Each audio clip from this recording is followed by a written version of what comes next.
she thought she was being careful. Every message, every call, every late-night whisper, wiped clean, erased like it never existed. The phone was always spotless, her tone always calm, and her smile perfectly rehearsed. To anyone else, she looked like the picture of loyalty, a wife devoted to her husband. But I knew that kind of perfection was never real. I'd seen the subtle changes, the way her voice softened when she thought I wasn't listening, the way her laughter felt borrowed, as if it belonged to someone else. She believed in her cover story so much that she forgot I was part of it.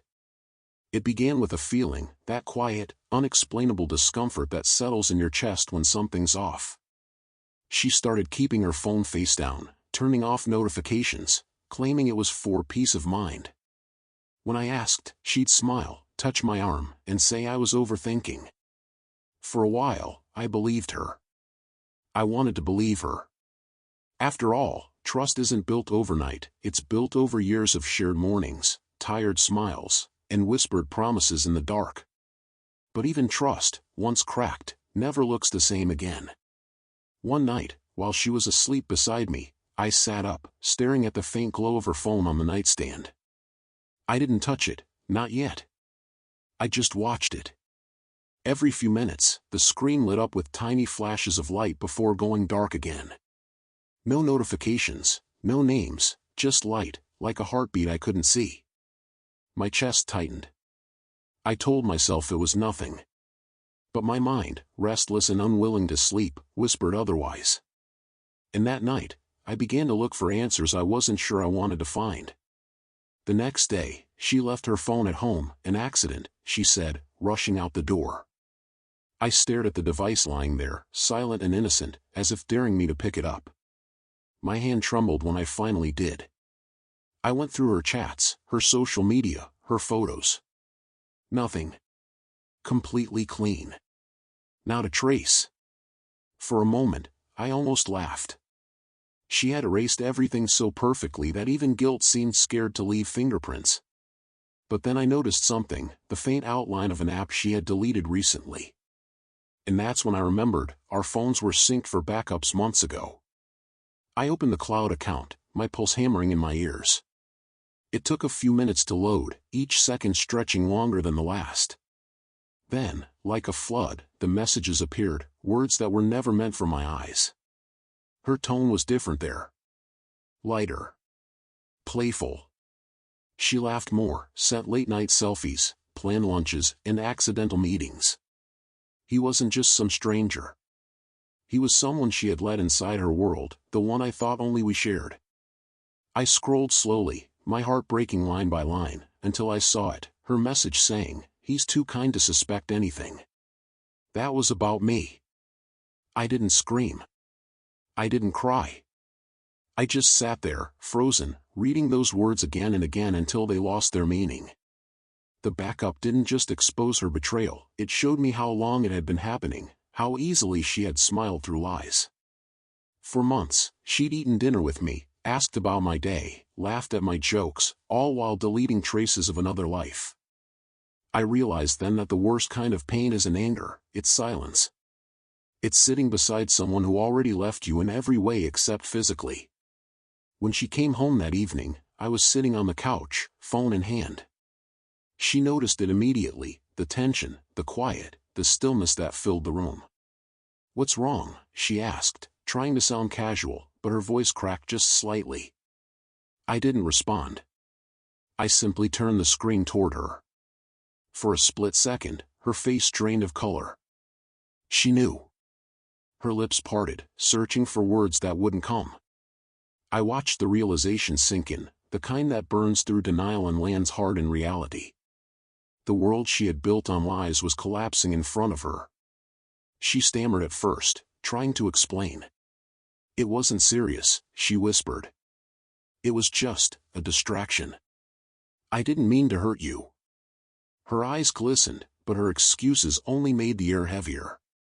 I listened, not because I cared about the explanation, but because I wanted to see how far she would go to defend something already dead.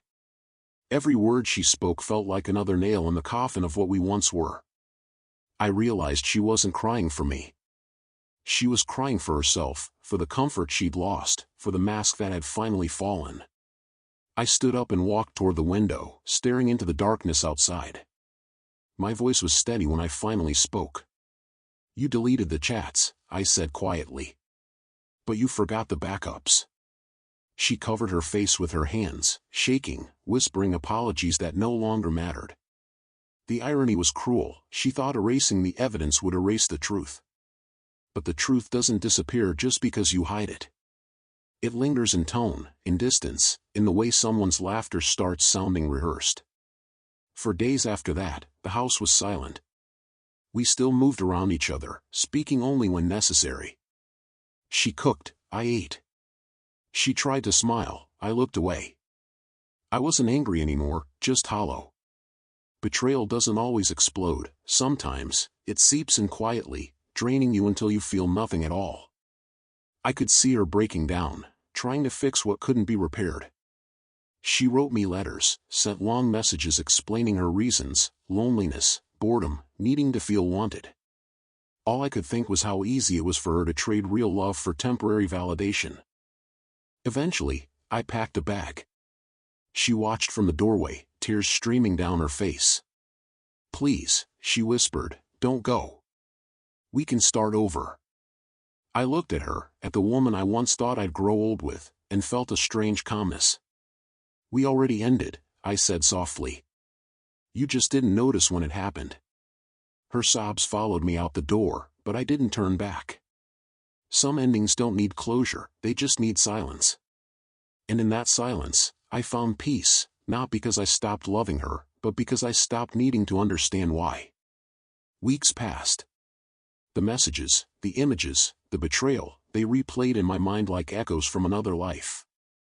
I stopped checking the backup, stopped looking for answers in the ruins of our past. Healing didn't come quickly. It came in fragments: a quiet morning, a deep breath, a moment of laughter that didn't hurt. I learned that forgiveness isn't about forgetting, it's about freeing yourself from the grip of someone else's choices.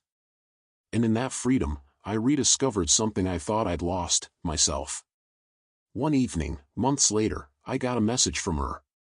Just a single line: "I wish I hadn't deleted those chats." I stared at it for a long time before replying.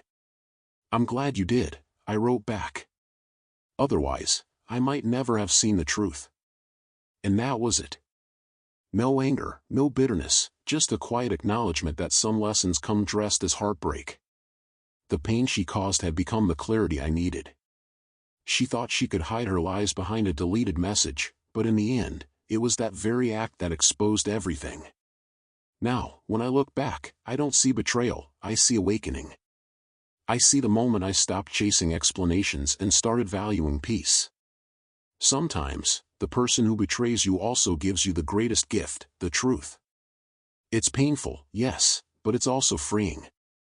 And once you've seen the truth, no amount of lies can ever blind you again. She thought deleting the chats would save her, but all it did was save me, from a life built on illusions. I still remember her laughter, her perfume, the way she'd hold my hand like it meant forever. But those memories don't hurt anymore. They're just reminders of who I was, of how deeply I once loved, and how far I've come since then. People often think betrayal is the end of love, but it's not. It's the beginning of understanding what love should really be: honest, transparent, and brave enough to survive the truth. And as I close this chapter, I realize something powerful: sometimes, losing someone isn't punishment. It's protection. The universe has a way of showing you what's real, even if it hurts. She thought she was deleting evidence. In reality, she was erasing herself from the life we built. I don't hate her for it. I just thank her, silently, for teaching me that love without honesty is just a story waiting to end. And ours ended the moment she hit delete.